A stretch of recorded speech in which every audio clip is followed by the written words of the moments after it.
नमस्कार, मैं Mahavir Kumar Soni, Bharat news chief पैंट से writer media person film maker.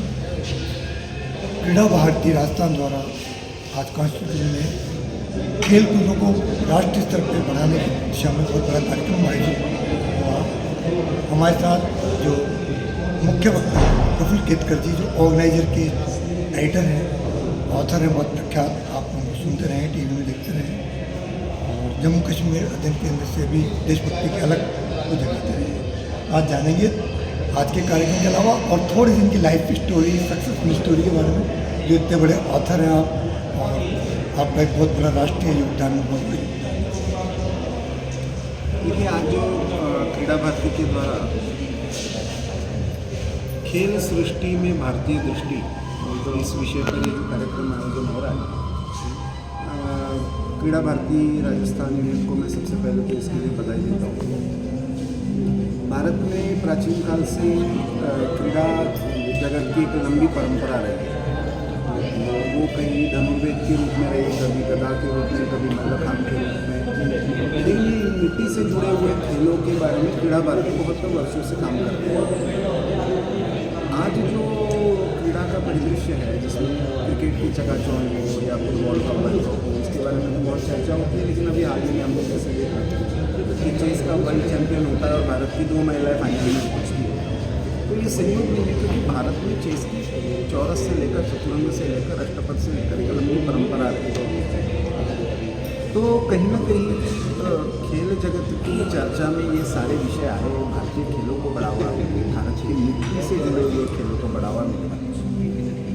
और एक खिलाड़ी जब बनता है तो उसमें उसका अकेले का अचीवमेंट नहीं होता है, उसके परिवार का योगदान होता है, समाज का योगदान होता है, सरकारी व्यवस्था का योगदान होता है, उसकी शिक्षा का, गुरुओं का, कोचेस का, सबका योगदान होता है। तो इस होड़ में से कि किसको पदक मिला नहीं मिला, उसके आगे जाकर अपने खिलाड़ी का भी एक धर्म होता है।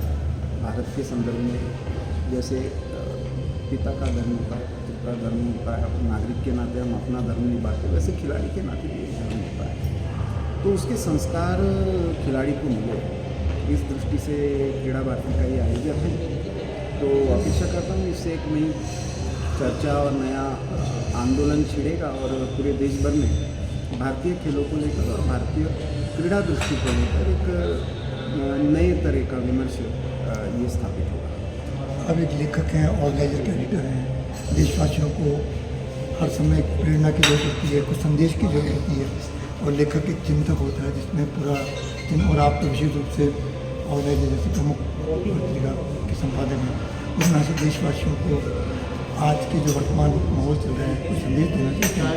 ऑर्गेनाइजर के बारे में कुछ बोलना चाहते हैं। ऐसा है, ऑर्गेनाइजर तो वैचारिक पत्रिका रही है 1946-47 से लगातार भारत की साख को लेकर, भारत के मूल्यों को लेकर, भारत के चिंतन, सुरक्षा, इसको लेकर ऑर्गेनाइजर ने एक बड़ी लंबी लड़ाई फ्रीडम ऑफ स्पीच को लेकर भी लड़ी है। लेकिन मैं मानता हूँ आज के माहौल में जब वैश्विक परिदृश्य बदल रहा है, वैश्विक परिदृश्य में जब ऑपरेशन सिंदूर का हमने बैकग्राउंड देखा, अभी हम टैरिफ वॉर का ये देख रहे हैं, आने वाले समय में AI का शायद वॉर फेस करना पड़े।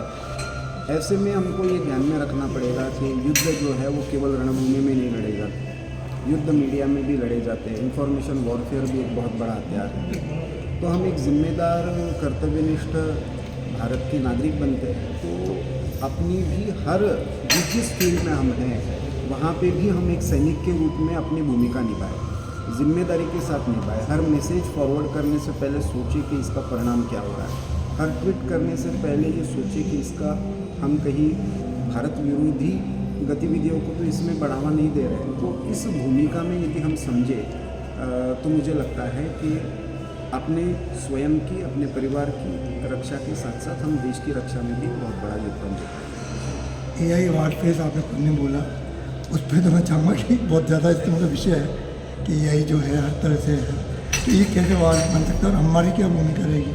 हम भी तो इसमें कोई कम थोड़ी पड़ेंगे।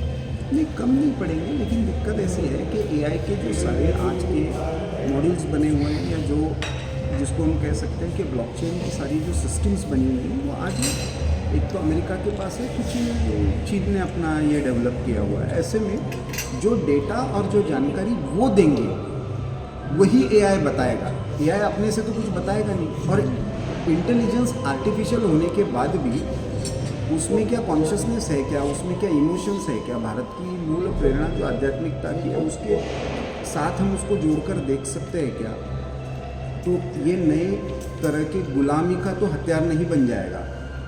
इस दृष्टि से एआई वॉरफेयर मैंने कहा कि इस दृष्टि से हमको अपने आप को एआई की इस लड़ाई में भी अपने आप को तैयार करना पड़ेगा।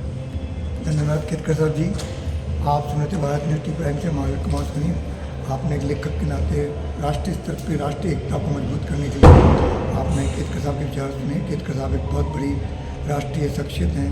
ऑर्गेनाइजर जैसी जो राष्ट्रीय पत्रिका है जो पूरे विश्व में बहुत स्थानों पे विस्तृत होती है, मतलब उसका प्रसारण होता है, उसके आप एडिटर हैं। तो बहुत बड़ी उपलब्धि है कि आप उसके एडिटर हैं। धन्यवाद।